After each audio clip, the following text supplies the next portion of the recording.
พันให้คงเดิมเป็นไม่ได้แท้นั้นวิปัสสนาเถิดพุทธชนทุกท่านอริยสัจสร้างสรรค์คือธรรมราชา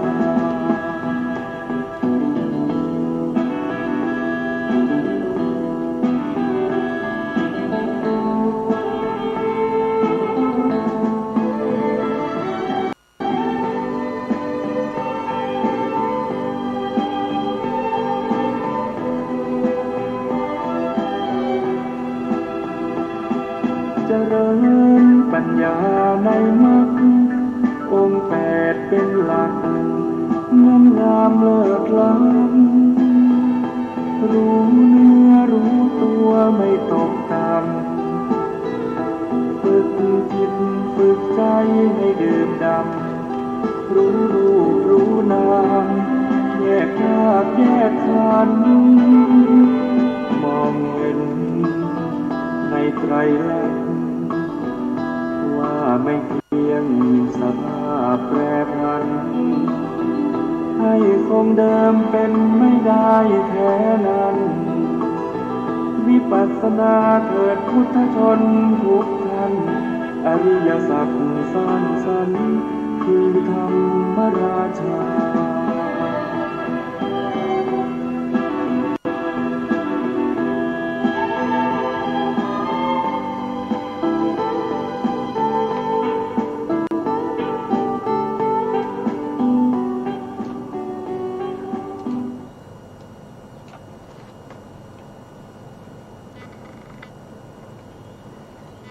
พุทธัง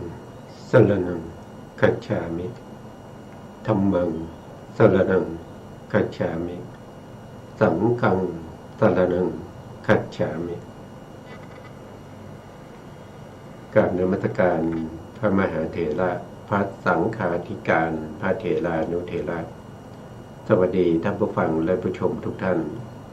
กลับมาพบกับรายการพระไตรปิฎกลอยฟ้าครั้งนี้เป็นครั้งที่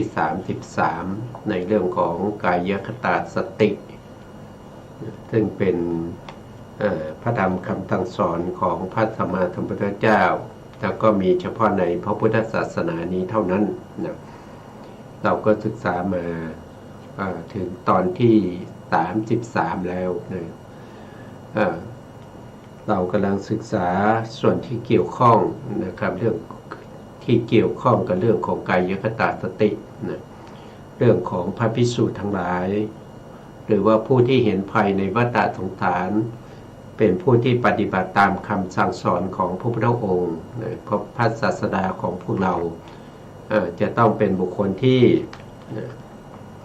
มีการประพฤติปฏิบัติในเรื่องของ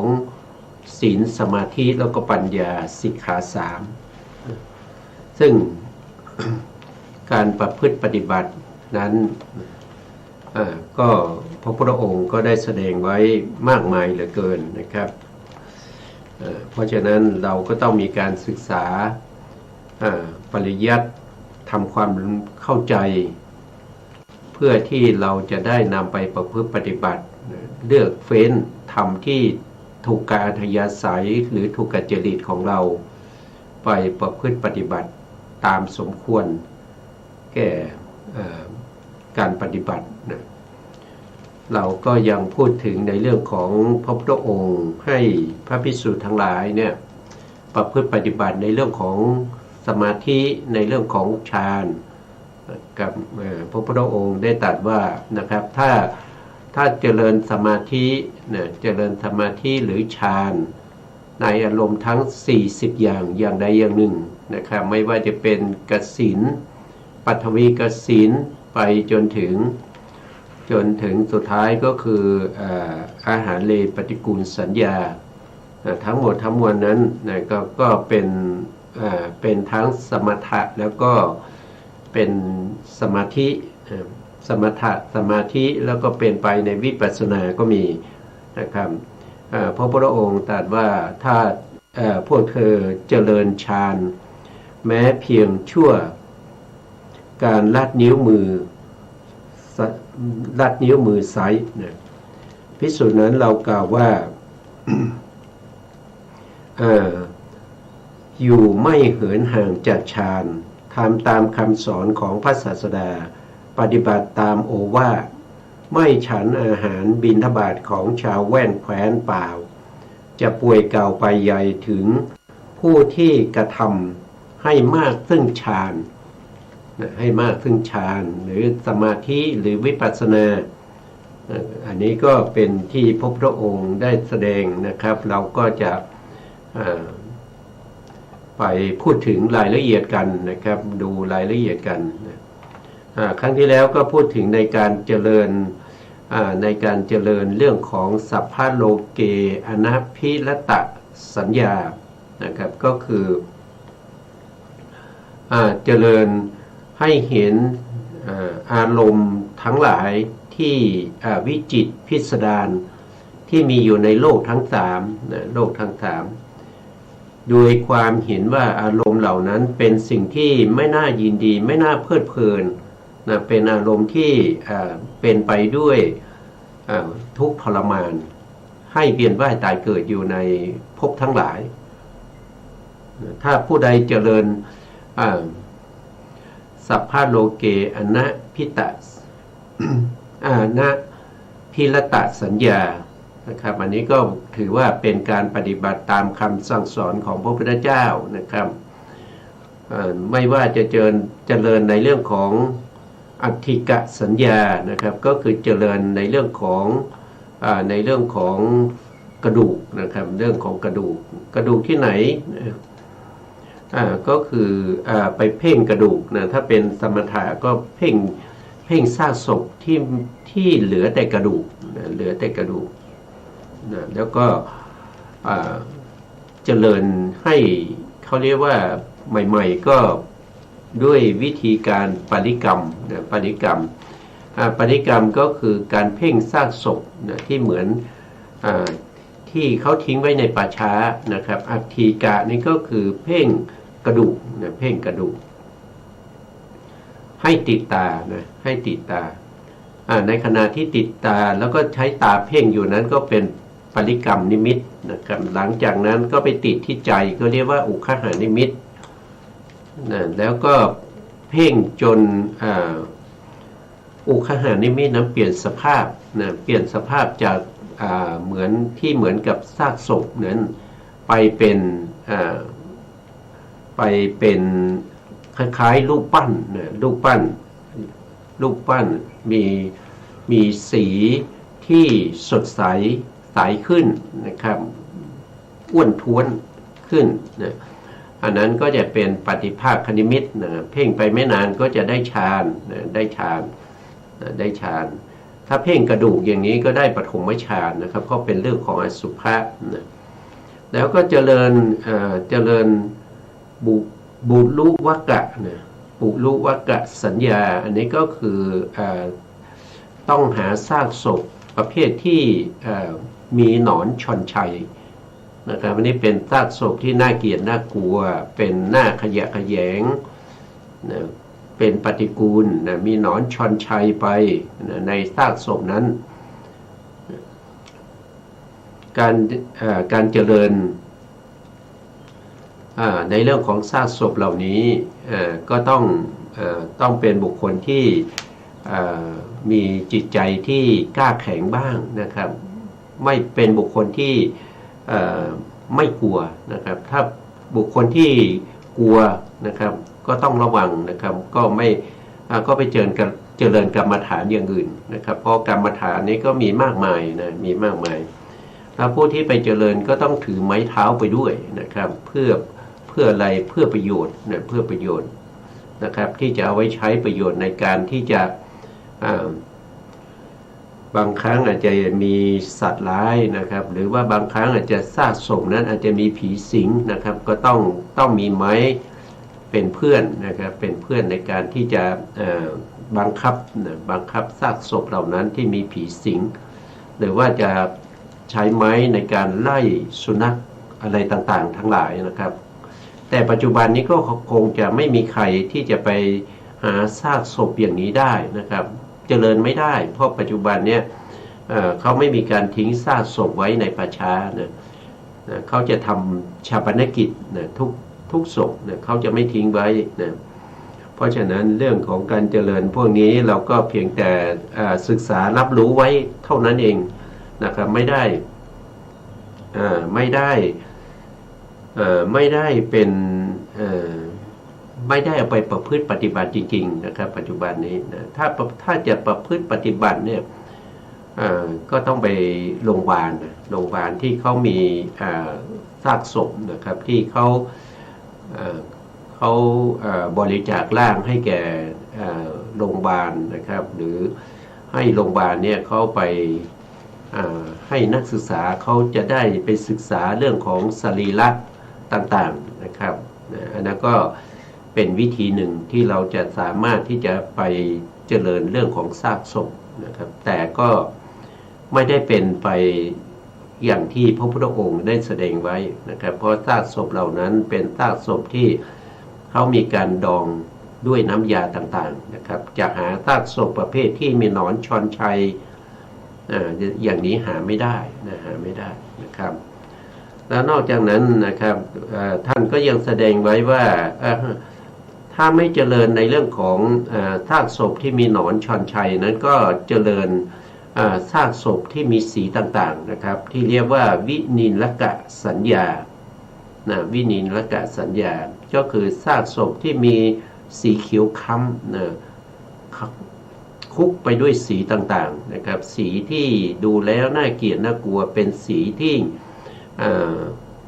มันไม่สวยไม่งามมันเป็นปฏิกูลนะครับอันนี้ก็ศึกษาไว้นะครับศึกษาไว้เพียงเราจะไปหาซากศพแบบนี้ยากนะครับไม่สามารถที่จะเจริญได้ในปัจจุบันนะแต่ถ้าเป็นประเทศบางประเทศนะครับทางประเทศทางอยู่ทางทิเบตนะครับเขายังมีการทิ้งซากศพไว้ในป่าช้านะครับอันนั้นเขาจะมีการเจริญกรรมฐานประเภทที่เป็นอสุภะหรือเปล่าไม่รู้นะครับถึงแม้ว่าเขาจะนับถือเขาบอกว่าเขานับถือศาสนาพุทธนะแต่เขาเป็นคนละนิกายกับของบ้านเรานะของประเทศเรานะครับเพราะประเทศเราเป็นเถรวาท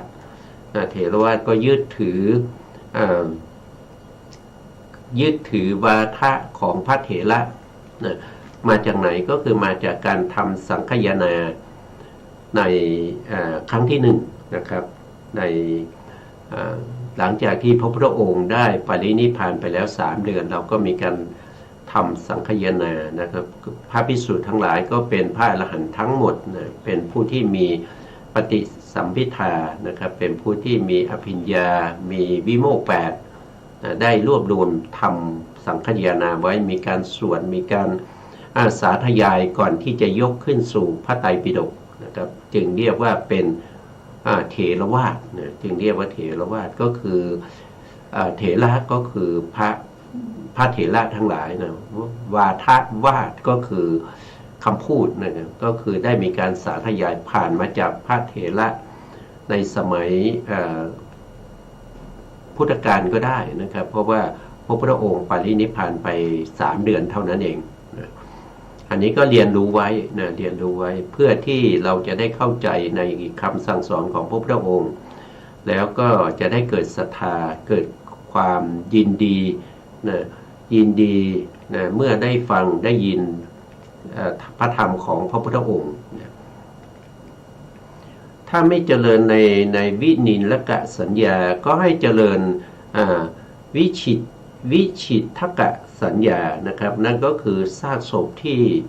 อาจจะขาดเป็นท่อนๆนะครับอาจจะขาดเป็นท่อนๆกระจัดกระจายไปนะครับถ้าไปเจอซากศพอย่างนี้นะครับเราก็ต้องมีผู้ช่วยนะ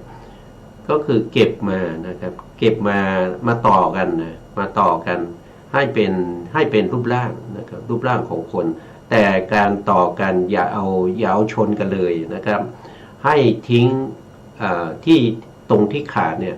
ให้ทิ้งไว้ประมาณ1 นิ้วนะ1 นิ้วหรือ1 องคุลีให้เห็นว่ามันขาดจากกัน นะครับไม่กระจัดกระจายไปคนละทิศคนละทางอย่างนั้นก็เจริญก็ไม่ใช่เป็นการเจริญประเภทที่เป็นวิชิทักกะสัญญานะครับสัญญานี้ก็คือหมายถึงว่าให้เวลาที่เราเจริญมันติดแล้วติดตาติดใจนะครับแล้วก็ได้นิมิตทั้งหลายแล้วสัญญานี้เขาก็จะจำเขาก็จะจำทำเครื่องหมายไว้นะครับคือให้จำได้ง่ายนะหลังจากนั้นเราออกจากฌานแล้วเรานึกถึงฌานนะครับก็สามารถที่จะระลึกได้ด้วยตัวสติเพราะสัญญานี้ทำเครื่องหมายการจำเอาไว้แล้วนะก็คนละตัวนะครับตัวที่ระลึกได้ตัวนั้นคือตัวสตินะตัวสติไม่ใช่ตัวสัญญาเพียงแต่ทำเครื่องหมายนะครับหรือทำสัญลักษณ์ของการที่จะระลึกได้ภายหลังไว้ถ้าไม่เจริญในเรื่องของวิชิทักกะสัญญาก็ให้เจริญในเรื่องของอุทุมาตกะสัญญานะครับจะมีคำว่าสัญญาต่อท้ายนะครับก็ทุกอย่างก็คือต้องมีการจำนะต้องมีการจำนะครับจำอารมณ์ทั้งหลายเอาไว้นั่นเองนะครับก็คือการกำหนดซากศพที่ขึ้นอืดนะอุทุมาตกะสัญญาก็คือจำซากศพที่ขึ้นอืดตายได้สัก2-3 วันเนี่ยก็จะอืดขึ้นพองขึ้นนั่นเองถ้าสมมติว่าเราไม่เจริญอสุภะเหล่านี้นะครับอสุภะคือซากศพเหล่านี้ท่านก็แนะนำให้เจริญในเรื่องของพุทธานุสติอันนี้ก็จะเป็นอนุสตินะอนุสติก็จะมีอยู่10 อย่างอันนี้คงจะง่ายกว่าง่ายกว่าเพราะเราสามารถที่จะระลึกถึงคุณของพระพุทธเจ้าได้ระลึกถึงคุณของพระพุทธเจ้าได้ไม่เหมือนกับซากศพเหล่านี้เพราะเราไปหาอารมณ์กรรมฐานที่เป็นซากศพที่เป็นมีหนอนชอนชัยซากศพที่ขาดกระจายนะครับหรือว่าร่างกระดูกอย่างนี้เราหายากหายากปัจจุบันหายากเพราะฉะนั้นมันก็หาตัวที่เป็นอารมณ์ให้เราเจริญได้ยากนะครับแต่พุทธานุสตินี้อันนี้เป็นคุณธรรมนะครับมีอยู่ทุกที่นะมีอยู่ทุกที่ถ้าเราเข้าใจนะถ้าเราเข้าใจเราสามารถเจริญได้ทุกที่ไม่ว่าที่ไหนก็ตามนะครับจะขึ้นรถลงเรือขึ้นเครื่องนะครับไปในทะเลนะครับไปในกลางอากาศหรือว่าจะไปในสถานที่ต่างๆตามประเทศอะไรก็ตามเราสามารถที่จะเจริญพุทธานุสติได้นะครับแต่ก่อนที่เราจะเจริญได้นั้นเราก็ต้องศึกษาให้เข้าใจนะครับว่าพุทธานุสตินะครับที่เราใช้ในการสวดมนต์เช้าสวดมนต์เย็นนะครับก็จะมีอยู่นะครับก็อรหังอย่างนี้อรหังมีความหมายว่ายังไงเป็นผู้ไกลจากกิเลสเป็นผู้ไกลจากกิเลสกำจัดเสียซึ่งข้าศึกคือกิเลสก็คือกิเลสไม่มีนะครับกิเลสไม่มีถูกกำจัดไปหมดแล้วนะกิเลสนี้เปรียบเสมือนกับข้าศึกนะข้าศึกในใจเราเมื่อเรายังมีกิเลสอยู่นะครับนั่นก็มีข้าศึกก็คือศัตรูของใจของเราชักชวนใจของเราเนี่ยให้ตกไปในฝ่ายที่เป็นอกุศลทำให้จิตใจของเรานั้นทุกข์ยากลำบากก็เพราะอะไรก็เพราะข้าศึกคือกิเลสนั้น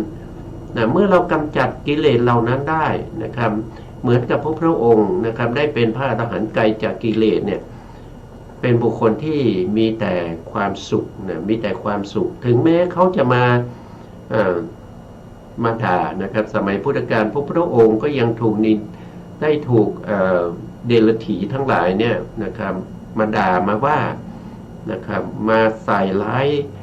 มากันแกล้งนะครับฆ่าคนแล้วก็โยนความผิดมาให้พระองค์ก็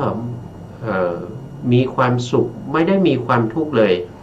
นะครับเพราะพระองค์ไม่มีกิเลสแล้วนะ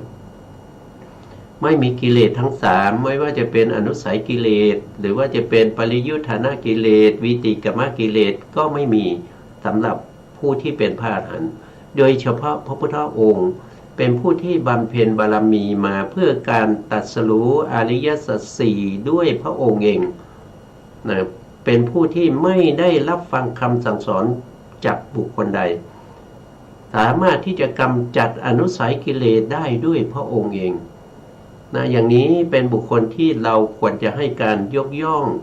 เป็นบุคคลที่เราควรจะสรรเสริญเป็นบุคคลที่เรามีวัตถุทานเรามีอะไรดีๆเราก็ควรจะน้อมบูชาพระพุทธเจ้าพระพุทธเจ้าเป็นผู้ที่ไม่มีแล้วซึ่งสังสารวัฏนะจะไปหาพระพุทธองค์นะครับในภพต่างๆนะครับมันไม่มีแล้วไม่มีนะเพราะว่าพระองค์ทำลายเสียซึ่งข้าศึกคือกิเลสหักเสียซึ่งซี่กรรมแห่งสังสารวัฏคือทำลายเสียซึ่งรถหรือยานหรือล้อทั้งหลายที่ทำให้ต้องเวียนว่ายตายเกิดอยู่ในวัฏสงสารทำลายจนหมดสิ้นแล้วไม่มีอะไรเหลือนะครับแล้วก็พระองค์เป็นผู้ที่ไม่มีที่ลับในการทำบาปนะไม่ว่าจะอยู่ที่ไหนนะที่รับตายังไงก็ตามเพราะพระองค์ไม่เคยแม้กระทั่งจะคิดจะทำนะไม่มีนะครับไม่เหมือนกับบุคคลบางบุคคลนะครับในต่อหน้าคนมากมายเขาก็จะไม่ทำนะแต่รับหลังนะเขาก็ไปทำบาปจนได้ทำบาปแล้วก็ยังปกปิดนะยังปกปิดเอาไว้นะครับนะมีใครรู้ก็สั่งลูกน้องไปนะไปจัดการไปฆ่าเลยนะเพราะมันรู้ความลับอย่างเงี้ยอย่างนี้ก็มีนะปัจจุบันเนี่ยมันมีมากมายนะครับปกปิดความชั่วของตัวเองแม้กระทั่งเอาชีวิตของผู้อื่นอย่างนี้มันไม่สมควร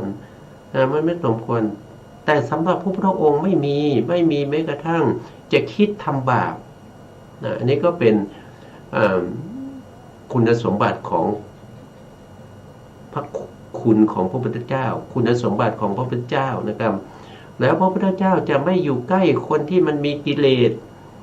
นะเพราะว่าองค์ไกลจากบุคคลที่ว่ายากสอนยากเป็นบุคคลที่มีกิเลสชุ่มไปด้วยอกุศลธรรมพระพุทธองค์จะอยู่กับบุคคลที่ไม่มีกิเลสเป็นพระอริยเจ้าเป็นผู้ที่ได้รับการอบรมอธิศีลอธิจิตอธิปัญญาแล้วพระพุทธองค์ก็จะอยู่ใกล้คนพวกนี้ไม่ทอดทิ้งคนพวกนี้แล้วคนพวกนี้นะบัณฑิตทั้งหลายผู้ได้รับการอบรมอธิศีลอธิจิตอธิปัญญาเหล่านี้ก็ไม่ทอดทิ้งพระพุทธองค์เพราะนั้นพระพุทธองค์จึงเป็นผู้ที่ควรแก่เครื่องสักการะทั้งหลายเป็นผู้ที่ควรจะได้รับการสรรเสริญโดยไม่มีที่สิ้นสุดอันนี้ก็เป็นพุทธคุณนะครับเป็นพุทธคุณถ้าใครเจริญพุทธคุณอย่างนี้นะครับพระพุทธองค์ก็ตรัสว่านะครับเจริญพุทธคุณแม้ชั่วการเพียงลาดนิ้วมือไซนะภิกษุนั้นเรากล่าวว่าเป็นผู้ที่ไม่เหินห่างจากฌานทำตามคำสอนของพระศาสดาปฏิบัติตามโอวาทไม่ฉันอาหารของชาวแว่นแคว้นเปล่าจะป่วยกล่าวไปยัยถึงผู้ที่กระทำพุทธานุสติให้มากๆนะครับอันนี้ก็ทุกกรรมฐานนะครับพระองค์ก็จะตัดอย่างนี้หมดเลยนะครับไม่ว่าจะเป็นธรรมานุสตินะธรรมานุสติก็คือพระธรรมที่พระองค์ได้ตรัสไว้ดีแล้วตรัสไว้ชอบแล้วเป็นคำสั่งสอนที่สามารถที่จะทำให้ผู้ประพฤติปฏิบัติตามคำสั่งสอนของพระพุทธองค์นั้นเข้าถึงความหลุดพ้นนะครับเข้าถึงความเป็นพระอริยบุคคลนะครับกำจัดเสียซึ่งความทุกข์ทรมานในวัฏสงสารได้เป็นธรรมที่ปฏิบัติได้จริงให้ผลได้จริงไม่จำกัดการเป็นธรรมที่สามารถที่จะชักชวนให้ผู้อื่นเนี่ยมาศึกษาได้มาพิสูจน์ได้ว่าธรรมที่พระพุทธองค์แสดงนั้นเป็นธรรมที่ถูกต้องเป็นธรรมที่เป็นอมตะเป็นธรรมที่นำสู่ความหลุดพ้นนำผู้ประพฤติปฏิบัติเหล่านั้นเข้าถึงพระนิพพานได้จริง เป็นธรรมที่ควรน้อมเข้ามาใส่ตัวเป็นธรรมที่จะรู้ได้เฉพาะผู้ปฏิบัติถึงมรรคผลนิพพานยังไม่ถึงมรรคผลนิพพานนะครับยังอยู่ในช่วงที่เป็นโลกิยะก็มีความสุขตามสมควรแล้วนะครับไม่ว่าเราแผ่เมตตานะครับตามมือที่พระพุทธองค์ได้แสดงเราก็มีความสุขนะครับเราก็มีความสุขเราไม่ต้องมีความทุกข์เราไม่มีความเครียดนะจิตของเราไม่เป็นโทสะนะเพราะเรามีเมตตาเนี่ยมันก็เป็นความสุขแล้วนะเป็นธรรมที่ปฏิบัติได้จริงนะแสดงไว้ถึงมากมายถึง 84,000 พระธรรมขันธ์นะว่าโดยข้อบทนะข้อบทธรรมขันธ์มีถึง 84,000 มันก็ย่อมมีข้อใดข้อหนึ่งธรรมขันธ์ใดธรรมขันธ์หนึ่งนะครับที่จะถูกจริตของเรานะครับถูกจริตของเราแล้วเราศึกษาสาธยายท่องบนในพระธรรมขันธ์นั้นนะหรือในพระสูตรนั้นบ่อยๆเราก็จะมีความสุขนะตามสมควรแต่ถ้าเราประพฤติปฏิบัติจนได้มรรคได้ผลเนี่ยอันนั้นก็เป็นความสุขที่หาประมาณไม่ได้หาประมาณไม่ได้ไม่มีความสุขไหนที่จะมาเทียบได้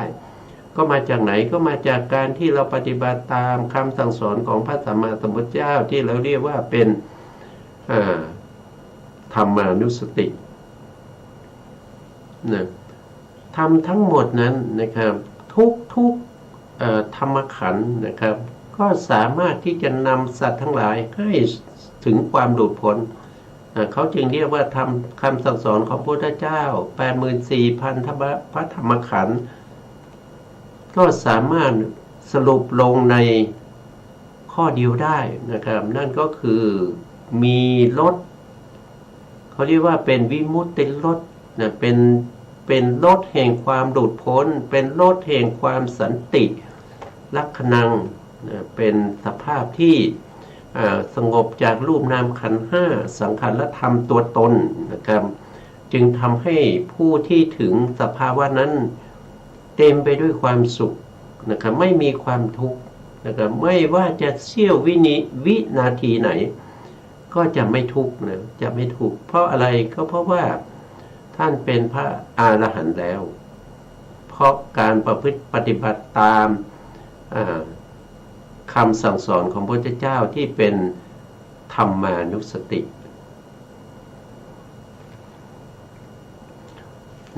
ถ้าว่าโดยสองก็คือพระธรรมกับพระวินัยถ้าว่าโดยสามก็คือได้แก่ปิฎก3นะครับที่เราศึกษาอยู่เราก็เรียกว่าเป็นพระไตรปิฎกมีพระวินัยปิฎกเกี่ยวกับเรื่องของศีลข้อประพฤติปฏิบัติทั้งหลายแล้วก็มีพระสุตตันตปิฎกก็คือเรื่องของสมาธิสมาธิทั้งหลายนะครับไม่ว่าจะเป็นสมาธิที่เป็นอุปจารสมาธิเป็นอัปปนาสมาธิตั้งแต่ปฐมฌานจนไปถึงอรูปฌานทั้ง4เป็นสมาบัติ8แล้วก็ยังเป็นไปในวิปัสสนาสติปัฏฐาน4สัมมาปัฏฐาน4อิทธิบาท4อินทรีย์5พละ5โพชฌงค์7อริยมรรคมีองค์8ที่เป็นธรรมฝักใฝ่แห่งการตรัสรู้โพธิปักขิยธรรม37ประการเหล่านี้ถ้าว่าโดย5ก็ได้แก่นิกาย5นะครับพระองค์ได้แสดงไว้มากมายนะก็จะมีทั้งนิกายก็มีทีฆนิกายนะทีฆนิกายก็มี34สูตรเป็นสูตรที่ยาวๆมีอยู่34สูตรถ้าว่าโดยสูตรที่ไม่ยาวเกินไปไม่สั้นเกินไปเขาเรียกว่าเป็นมัชฌิมนิกายมีถึง152สูตรแต่ถ้าเป็นพระสูตรที่เป็นข้อธรรมเล็กๆน้อยๆอะไรพวกนี้ก็จะมีถึงเขาเรียกว่าเป็นสังยุตตรนิกายนะครับสังยุตตรนิกายก็จะมีอยู่ถึง7,762 สูตรหรือว่าจะเป็นอังคุตตรนิกายอันนี้ก็เป็นข้อธรรมเล็กๆน้อยๆเหมือนกันนะครับอันนี้มีถึง 557 สูตรหรือบางท่านอาจจะชอบเนี่ยคูตการนิกายนะคูตการนิกายมีถึง15คัมภีร์บางท่านชอบคัมภีร์ที่หนึ่งก็เป็นคูตกปาฐะอย่างเนี้ยพูดถึงเรื่องของสารณคมต่างๆนะครับเนี่ยแล้วก็สามารถที่จะศึกษาได้นะครับหรือว่าจะชอบในเรื่องของคูตการนิกายแล้วก็ธรรมบทบางท่านชอบธรรมบทนะชอบธรรมบทบางท่านก็อาจจะชอบในเรื่องของอุทานคัมภีร์ก็คือเป่งอุทานออกมาของพระพุทธเจ้าหรือว่าของพระสาวกทั้งหลายที่เขาได้คุณธรรมเขารู้คุณธรรมเขาชอบเขาได้คุณธรรมแล้วเกิดความสมนัสก็เลยเป่งวาจานั้นออกมาโล้นออกมาจากใจนะครับก็เรียกว่าคัมภีร์อุทานคัมภีร์อุทานนะหรือว่าเป็นอิติวุตกะนะอิติวุตกะก็คือข้อธรรมทั้งหลายอิติวุตกะนะครับแล้วก็ต่อไปก็จะเป็นสุตตานิบาตนะหรือว่าจะเป็นเปตาวัตถุในเรื่องของเปรตนะครับแล้วก็วิมานวัตถุเรื่องของเทวดาแล้วก็จะมีก็ยังจะมีในเรื่องของเถรกถานะครับประวัติของพระเถระทั้งหลายนะเถรีกถาอย่างเนี้ยนะแล้วก็มีนิเทศก็ข้อธรรมที่ส่วนมากก็ภาษาดีบุตรได้นิเทศเอาไว้อย่างเนี้ยนิเทศแล้วก็ไปเป็นปฏิสัมภิทานะปฏิสัมภิทาก็พูดถึงเรื่องของปัญญานะครับเรื่องของปัญญาทั้งหลาย73ปัญญา73นะครับผู้อย่างมีปัญญาก็ศึกษาปฏิสัมภิทานะจากปฏิสัมภิทาก็ไปเป็นอัปปทานก็คือเป็นประวัติของพระพุทธเจ้าหรือพระพุทธเจ้าในอดีตนะครับหรือว่าเป็นพระเถระทั้งหลายนะอัปปทานแล้วก็เป็นพุทธวงศ์อันนี้ก็พูดถึงเรื่องของวงของพระพุทธเจ้านะครับที่เป็นมาตั้งแต่พระทีปกรณ์คือจริงๆแล้วก็เริ่มมาตั้งแต่พระตังหังกรนับถอยหลังไป4อสงไขยแสนมหากรัปตลอดมาจนถึงปัจจุบันนี้ก็จะมีเท่าไหร่ก็มีถึง28พระองค์นะครับอันนั้นก็เป็นพุทธวงศ์นะเป็นพุทธวงศ์แล้วก็จากพุทธวงศ์ก็จะมีจริยปิฎกนั่นคือข้อประพฤติปฏิบัตินะที่พระพุทธองค์ได้บำเพ็ญบารมีตอนที่เป็นพระโพธิสัตว์ในภัตตกรรมนี้นะครับในภัตตกรรมนี้นะครับเขาเรียกว่าเป็นจริยปิฎกอย่างนี้เราก็สามารถที่จะศึกษาได้คัมภีร์เหล่านี้ก็ยังมีบริบูรณ์นะครับแล้วยิ่งกว่านั้นยังมีในอินเทอร์เน็ตเนี่ยเราสามารถที่จะค้นหาได้นะครับอะไรที่เราติดขัดเนี่ยเราก็สามารถที่จะค้นหาสืบค้นได้ในอินเทอร์เน็ตก็มีนะถ้าเราไม่เจริญเราไม่ถูกอัธยาศัยในเรื่องของธรรมานุสติเราก็ไปเจริญในเรื่องของสังขานุสตินะครับเราก็ระลึกถึงคุณของพระอริยสงฆ์นะครับที่ท่านได้เป็นผู้จำลองไว้ซึ่งพระพุทธศาสนาให้มีอายุยืนยาวมาจนถึงทุกวันนี้นะครับเป็นผู้ที่เป็นเนื้อนาบุญของโลกที่ไม่มีนาบุญอื่นยิ่งกว่าเราทำบุญกับพระอรหันต์เหล่านี้เราได้อานิสงส์มากมายนะครับมากมายกว่าที่เราจะไปทำบุญกับคนที่มีกิเลสเนี่ยนะครับได้บุญก็ไม่ถึงเสี้ยวที่16ของพระอริยเจ้าอย่างเช่นนะครับเราลึกถึงพ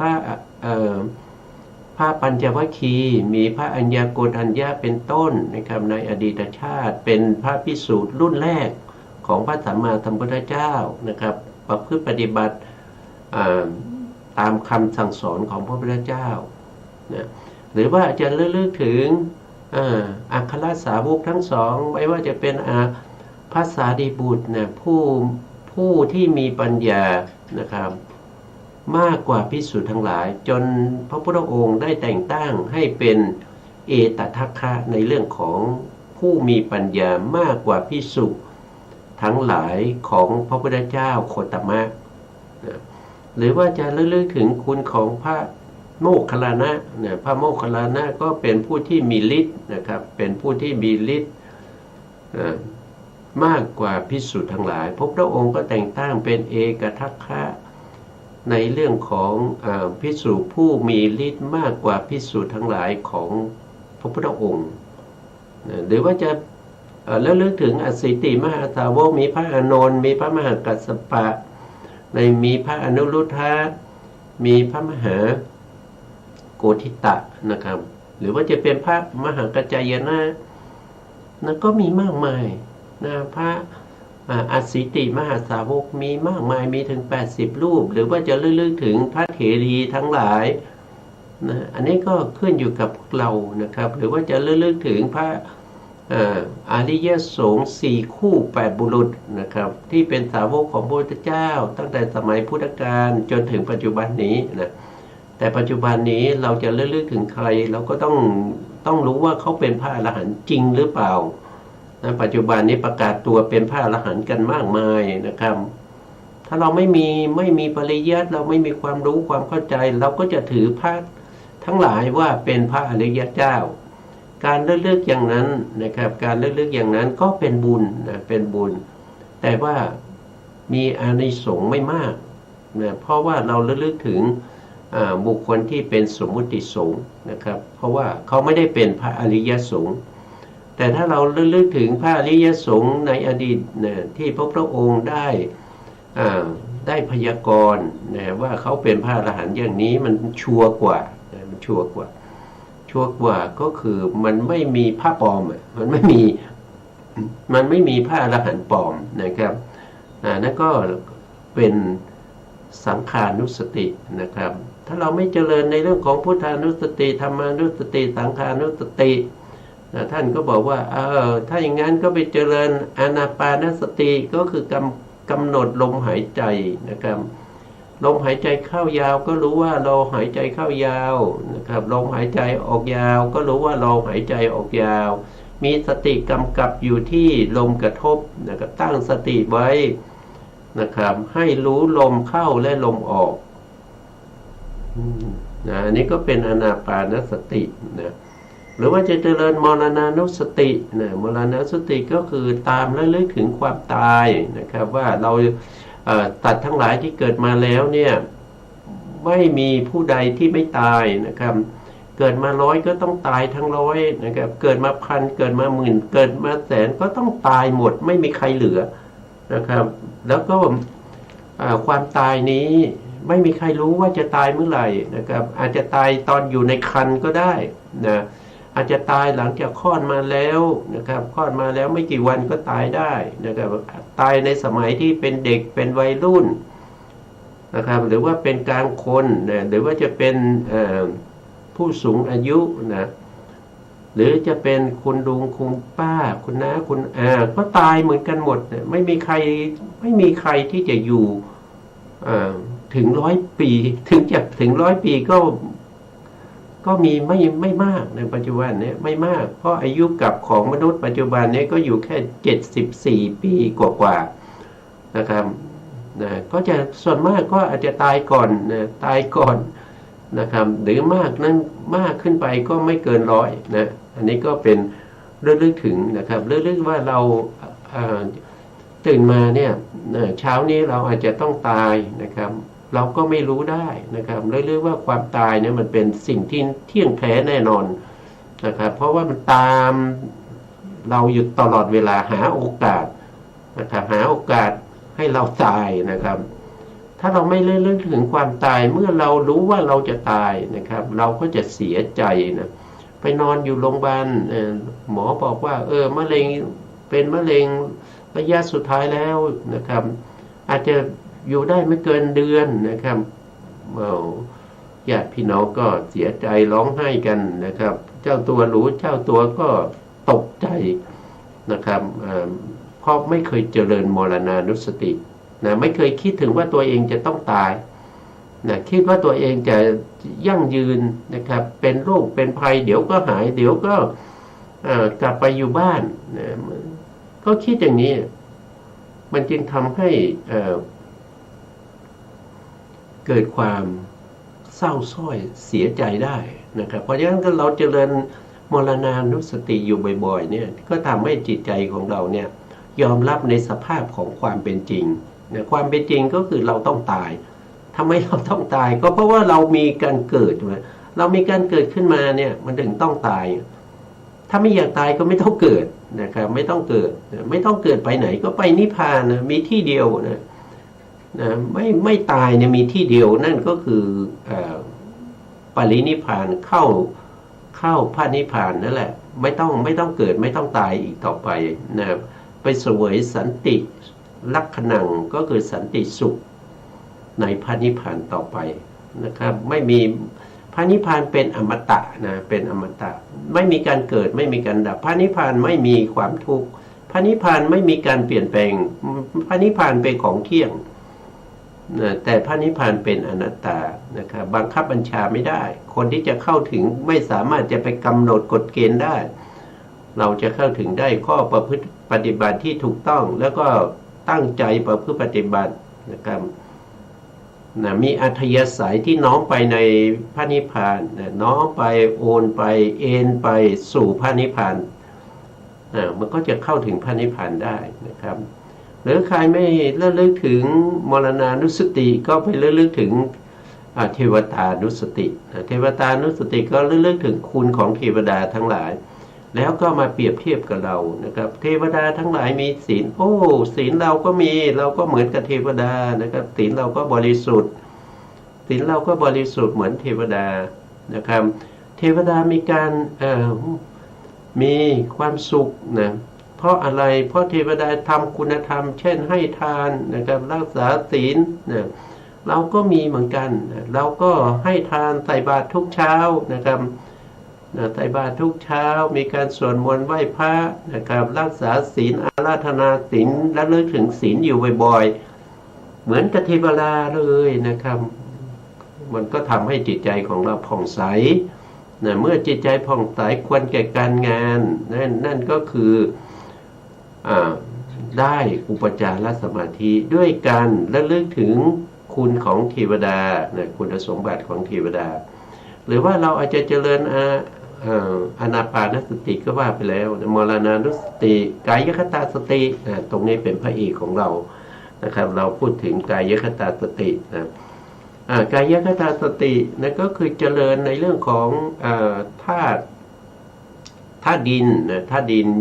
20มีผมขนเล็บฟันหนังเป็นต้นนะครับด้วยการสาธยายแล้วก็มีทั้งวัจจสาแล้วมนัสสานะครับวัจจสาก็คือสาธยายด้วยวาจานะครับผมขนเล็บฟันหนังเนื้อเอ็นกระดูกนะครับเยื่อในกระดูกไตนะแล้วก็หัวใจตับพังผืดม้ามปอดไส้ใหญ่ไส้น้อยอาหารใหม่อาหารเก่ามันสมองน้ำดีน้ำเสลดน้ำเหลืองน้ำเลือดน้ำเหงื่อน้ำมันไขข้อน้ำมันข้นน้ำมันข้นน้ำตาน้ำมันเหลวน้ำลายน้ำมูกแล้วก็น้ำมันไขข้อแล้วก็น้ำมูดนะก็คือปัสสาวะก็สาธยายกลับไปกลับมานะทั้งปฏิโลมอนุโลมนะครับแต่ละหมวดนะครับให้ถูกต้องนะให้ถูกต้องไม่ข้ามหมวดนะครับไม่หลงไม่ลืมนะครับสาธยายในอาการเหล่านั้นอยู่บ่อยๆนะเวลาเราสาธยายเราก็ต้องน้อมจิตไปนะครับอย่างเช่นเราสาธยายผมอย่างเงี้ยจิตเราก็ไปอยู่ที่ผมนะครับขนจิตเราก็ไปอยู่ที่ขนขนอะไรขนคิ้วขนจมูกหนวดนะครับขน ตรงไหนก็ได้นะครับทั่วกายนั้นก็มีขนอยู่แล้วก็น้อมใจไปนะครับก็ไปหาขนนะครับ แล้วก็เล็บอย่างเงี้ยเล็บก็ไปที่ปลายนิ้วนะไม่ว่าจะเป็นนิ้วมือนิ้วเท้าน้อมใจไปนะแล้วก็เล็บแล้วก็ฟันก็น้อมใจไปที่ฟันนะก็เห็นฟันไปเห็นฟันนะเห็นด้วยใจนะหนังก็มีทั่วตัวนะครับก็เป็นถุงหนังนี่แหละนะทั่วตัวรอบๆนะตรงไหนก็ได้นะเราก็น้อมไปนะครับเนื้อก็คืออะไรก็คือที่อยู่ใต้หนังนะที่อยู่ใต้หนังนะครับเนื้อนะก็น้อมใจไปที่เนื้อนะครับเนื้อแล้วก็มาเอ็นคืออะไรก็คือปลายเนื้อนั่นเองนะครับที่ยึดเอาไว้นะยึดเนื้อกับกระดูกเอาไว้นะเอ็นแล้วก็อะไรก็กระดูกนะครับกระดูกแล้วก็เยื่อในกระดูกแล้วก็ไตนะไตก็อยู่ตรงไหนก็น้อมใจไปดูนะครับนะน้อมใจไปดูนะให้เห็นด้วยใจนะให้เห็นด้วยใจพร้อมกับสาธยายนะครับท่องบนนะเพื่ออะไรเพื่อให้จิตใจนี่น้อมอยู่ในกฎฐาสะทั้ง32ธาตุดิน20ธาตุน้ำ12นะอันนี้ถ้าเราสาธยายดีๆนิมิตจะปรากฏนะนิมิตจะปรากฏไม่ว่าจะเป็นนิมิตที่เป็นวรรณะนะครับก็เห็นเป็นสีอย่างเช่นไปที่ฟันเราก็เห็นสีขาวอย่างไปที่กระดูกก็เห็นเป็นกระดูกขาวไปที่เนื้อก็จะเห็นเนื้อแดงๆอย่างเงี้ยนะไปที่ผมก็เห็นผมสีดำนะเห็นผมสีดำไปที่ขนก็เห็นขนออกเหลืองๆนะครับหรือว่าดำนะออกเหลืองๆหรือดำนะครับไปที่เล็บก็ขาวๆไปที่เล็บไปที่ฟันไปที่หนังไปที่เนื้อไปที่กระดูกก็เราก็น้อมใจไปไม่นานมีบุญบารมีเราก็จะเห็นเป็นวันฮะนะคือสีนะก็เห็นนิมิตที่เป็นสีอันนั้นเราก็จะได้วันนะกสิณนะครับสามารถที่จะได้ถึงอรูปฌานได้สมาบัติ8ด้วยแล้วก็นำมาเพื่อเจริญเป็นบาตรในการเจริญวิปัสสนาเข้าถึงมรรคผลนิพพานได้ด้วยหรือบางคนอาจจะสาธยายไปแล้วก็เห็นความเป็นปฏิกูลเห็นความเป็นปฏิกูลก็คือความน่าเกลียดความน่าเกลียดความน่าเกลียดไม่สวยไม่งามนะครับเป็นสิ่งที่ไม่ควรยึดถืออันนี้ก็สามารถจะได้ถึงปฐมฌานบางท่านสาธยายไปก็เห็นเป็นธาตุเห็นเป็นธาตุดินนะครับเห็นเป็นธาตุดินน้อมใจไปนะครับธาตุดินมีลักษณะของความแข็งอ่อนอย่างเงี้ยแข็งน้อยๆก็เป็นอ่อนอย่างนี้แข็งมากๆนะครับอย่างเช่นฟันเนี่ยมันก็แข็งใช่ไหมฟันกระดูกอย่างนี้มันก็เป็นของแข็งถ้าเป็นเนื้อมันก็แข็งน้อยนะแข็งน้อยนะก็เรียกว่านุ่มๆนะครับถ้าเป็นธาตุน้ำนะก็เห็นน้ำทั้งหลายเหล่านั้นโดยความอึบอับนะครับหรือชุ่มเฉยแฉะอะไรพวกนี้นะหรือบางท่านอาจจะสาธยายไปแล้วเกิดความร้อนขึ้นมาในช่องท้องหรือว่าเกิดความร้อนขึ้นมาอย่างนี้ก็เป็นธาตุเตโชเป็นธาตุไฟนะบางท่านสาธยายไปแล้วเกิดความอึดอัดเหมือนลมที่มันแทงขึ้นมาอย่างนี้อันนั้นก็เป็นวายโยธาตุนะครับก็สามารถที่จะได้ธาตุทั้ง4นะครับไม่ว่าจะเป็นปฐวีธาตุอาโปธาตุเตโชธาตุวายโยธาตุก็เจริญต่อไปนะครับจนได้เป็นพระอรหันต์นะครับถ้าโดยความเป็นธาตุได้สมาธิเข้าถึงอุปจารสมาธิแล้วก็เจริญโดยความเปลี่ยนเป็นวิปัสสนาสามารถเจริญเข้าถึงมรรคผลนิพพานได้นะต่อมาก็คือเรื่องของอุปสมานุสตินะอุปสมานุสตินี่เป็นความสงบนะเป็นความสงบตัวจริงๆก็คือพระนิพพานเป็นพระนิพพานนะผู้ที่จะเจริญอุปสมานุสติ ก็จะต้องมีการศึกษานะครับมีการศึกษาในเรื่องของพระนิพพานให้ดีๆนะครับให้ดีๆก่อนที่จะไปเจริญอุปัสสมานุสตินะครับก็จะมีไวยพจน์หรือมีความหมายของพระนิพพานนี้มีมากมายนะมีมากมายนะครับก็จะยกตัวอย่างก็จะยกตัวอย่างในที่นี้ก็อย่างเช่นท่านบอกว่านะครับพระนิพพานเนี่ยเป็นธรรมที่ย่ำยีซึ่งความเมาของอะไรนะความเมาของจิตนะทำไมเมาล่ะ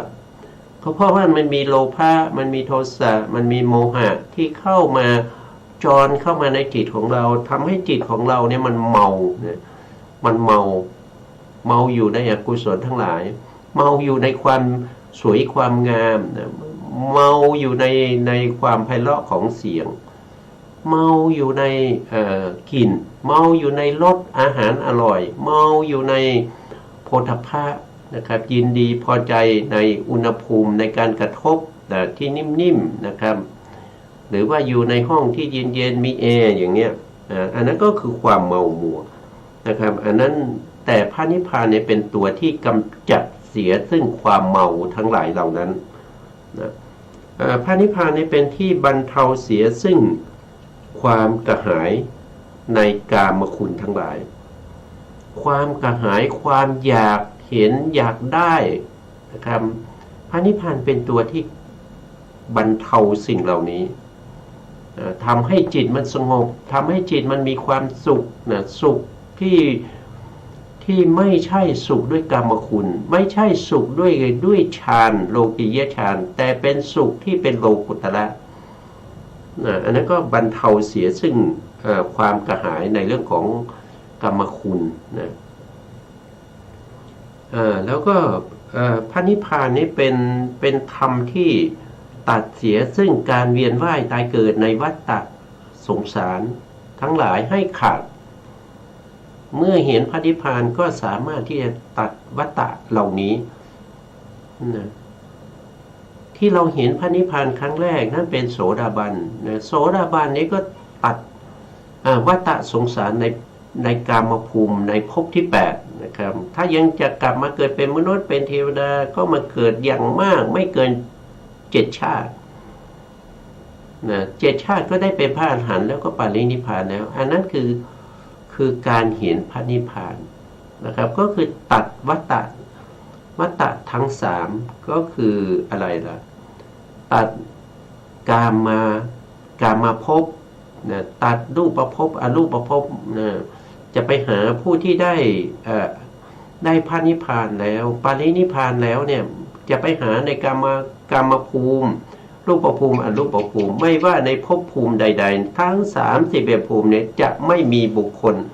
คนนั้นเพราะท่านปรินิพพานเข้าสู่พระนิพพานแล้วนะแล้วก็หรือว่าเราจะน้อมใจไปลึกๆส่งใจไปในเรื่องของพระนิพพานนี่เป็นธรรมที่ทำให้สิ้นซึ่งตัณหานะเราไม่ถึงเราก็ไม่รู้ได้นะความสุขที่สิ้นตัณหาเป็นอย่างไรนะแต่ที่เรามีความสุขอยู่ทุกวันนี้ก็เป็นสุขที่เป็นกามนะเป็นกามนะเป็นกามคุณอารมณ์ซึ่งมันจะแตกต่างกับความสุขในพระนิพพานนะสุขพระนิพพานมันยิ่งใหญ่นะยิ่งใหญ่กว่าตัณหามากมายนะครับแล้วก็เป็นธรรมที่ปราศจากราคะพระนิพพานปราศจากราคะความกำหนัดยินดีพอใจนะสิ่งเหล่านี้เป็นราคะนะครับเพลิดเพลินอะไรอาวรณ์นะหวังจะได้สิ่งนั้นสิ่งนี้นะอันนี้เป็นราคะนะเป็นราคะแต่พระนิพพานนี้ตัดเสียซึ่งราคะทั้งหลายสงบเยือกเย็นนะครับนิพพานลักขณังนะอันนี้ก็เป็นเรื่องของพระนิพพานนะครับ